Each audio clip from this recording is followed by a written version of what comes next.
진보 진영에서 이른바 조국 국면 때 민주당을 강하게 비판을 했었던 권경의 변호사가 이 김종인 전 비대위원장 논란과 관련해서 기묘사화라는 이야기를 꺼내들었습니다. 함께 보시죠.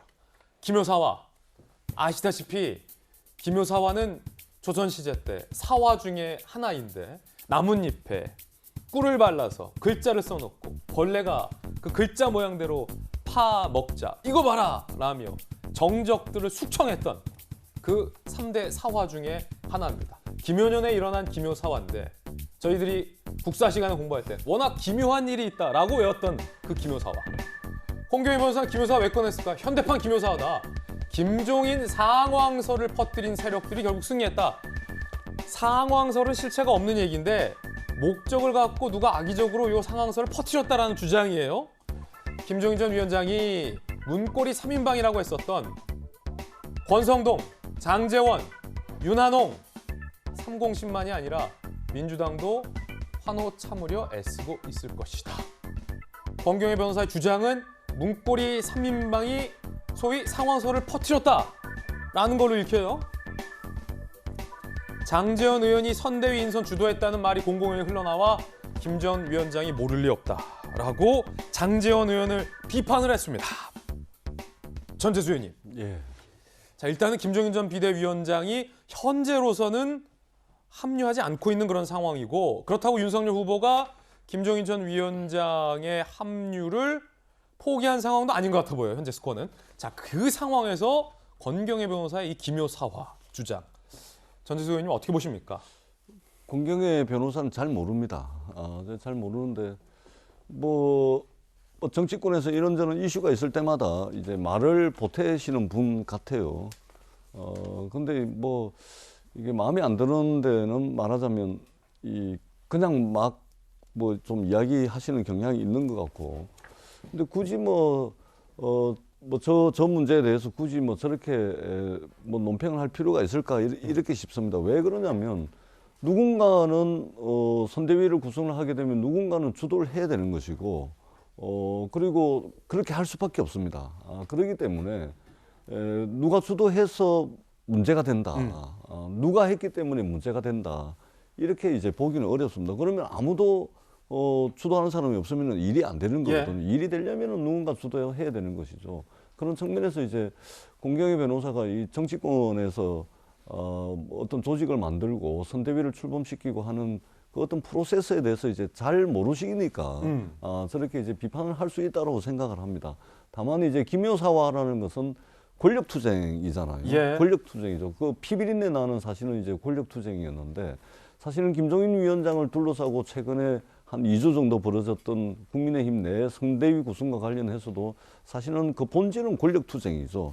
그러니까 이 대선에서 이기고 나면은 그 영향력을 지속하고 영향력을 계속해서 확보해 나가겠다는 그런 측면에서 이제 권력투쟁이라고 볼 수 있는데 그렇다 하더라도 누군가는 주도할 수밖에 없는 것이고 정치권 내 권력투쟁은 일상이기 때문에 저걸 가지고 뭐라고 이제 비판하는 것은 제가 볼 때는 저분이 뭐 정치하시는 분도 아니고 그냥 변호사 하시는 분인데 잘 이해가 되지 않는 측면이 있고 정치권에 여러 가지 이슈가 있을 때마다 이제 발언을 하십니다. 그런데 그 발언 하나하나를 우리가 뭐 반응을 하고 또 논평을 내고 할 필요는 없다. 이렇게 생각을 합니다.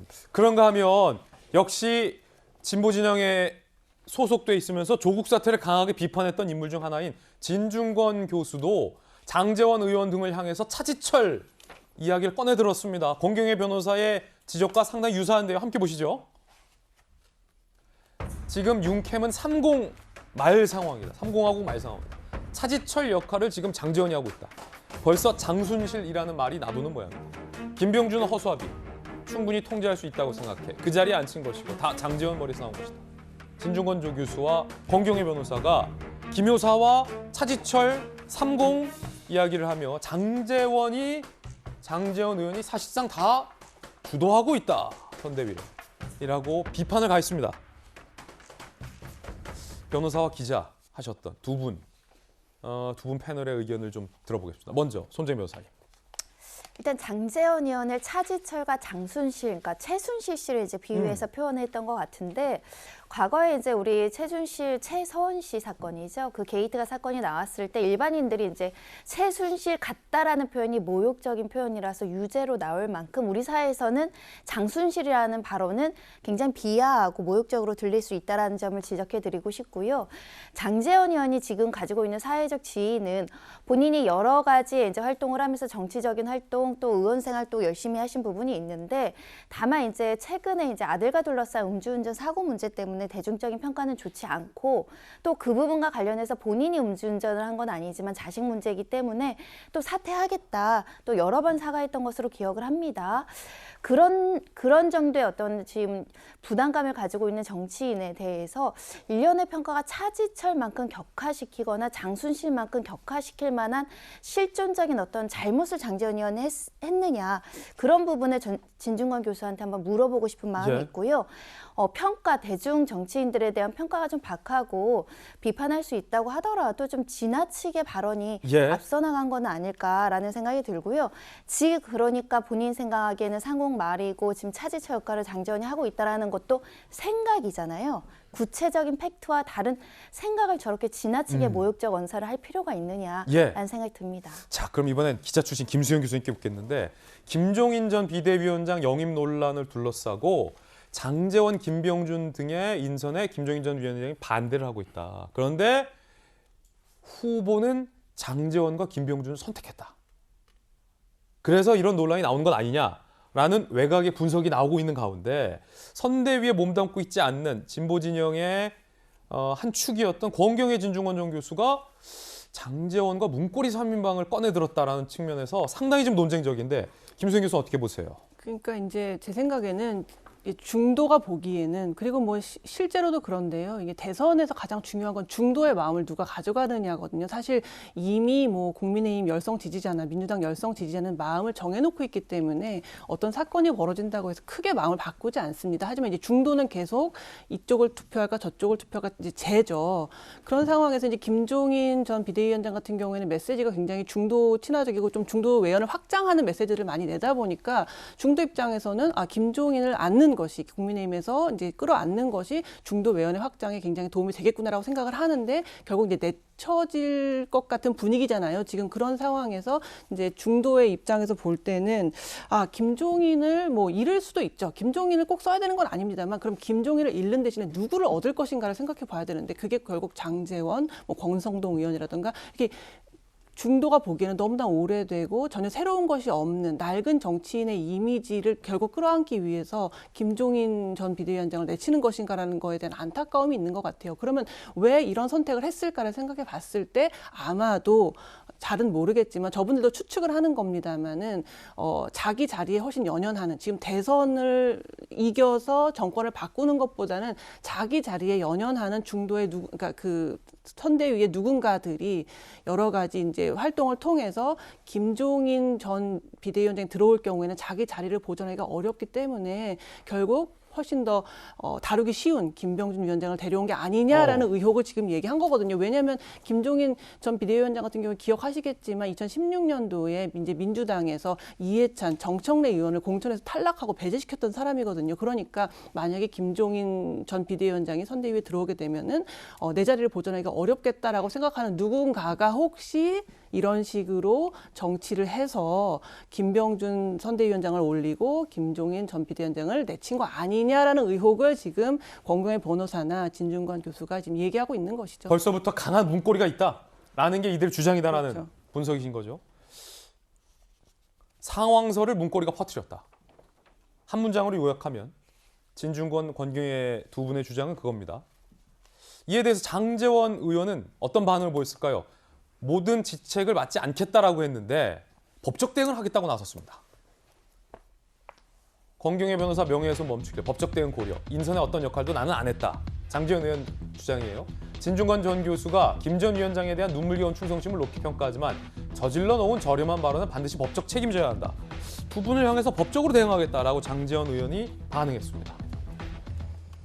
진중권 전 교수는 이에 대해서 고소하라. 원톱으로 장제원보다 김정은이 나은 선택이라는 말도 처벌받나. 제3자로 구경이나 하려 했는데 굳이 원한다면 일전을 불사하겠다. 라고 SNS에서 설전을 벌이고 있는데 한쪽에서는 상황설을 퍼뜨렸다. 그게 문고리고 중심이 장제원 의원이다라는 주장에 대해서 장제원 의원 본인은 펄쩍 뛰면서 법적 대응까지 하겠다고 했는데 그 논란 차치하고 어차피 공보실장이라 곤란하시잖아요. 그 질문 드려도. 말씀 못 하실 거잖아요. 이 질문은 답변하실 수 있죠. 아무 역할도 맡지 않겠다는 장제원 의원이 선대위에서 목격됐다. 라는 목격담이 많아요. 장제원 의원 정말 아무 역할 안 맡는 거 맞습니까 지금? 본인도 그렇게 얘기를 했고 지금 안에 뭐 장제원 의원이 중앙선대위에서 무슨 역할을 맡아서 할 수 있는 상황은 저는 아닌 거라고 보여집니다. 그리고 장제원 의원이 어쨌든 국민의힘 소속 국회의원이기 때문에 대선에 일정 역할을 하는 것은 불가피한데 아마 본인이 공언했던 것처럼 선대위에서 후보에게 직접적인 부담을 주면서 무슨 일을 하지는 않을 거라고 보고 있고요. 일단 권경애 변호사, 진중권 교수 말씀하신 전반적인 취지에 대해서는 충분히 아프게 받아들이는 부분이 있어요. 그러니까 원래 쓴 약이 몸에 좋다고 하잖아요. 그러니까 지금 선대위가 출범하는데 여러 가지 곡절도 있었고 시간도 지체되면서 지지층도 좀 짜증이 좀 나는 부분도 있고 이에 따라서 지지율도 좀 반영이 되고 있는데요. 저는 다 이런 것들이 모여서 좋은 결과로 나올 거라고 믿고요. 혹시 제가 장제원 의원님 어디선가 뵙게 되면 저기 법적 대응한다 뭐 이런 거는 좀 과하게 말씀하셨다. 그런 건 하지 말자라고 좀 제가 지금 진언을 좀 드릴까 합니다.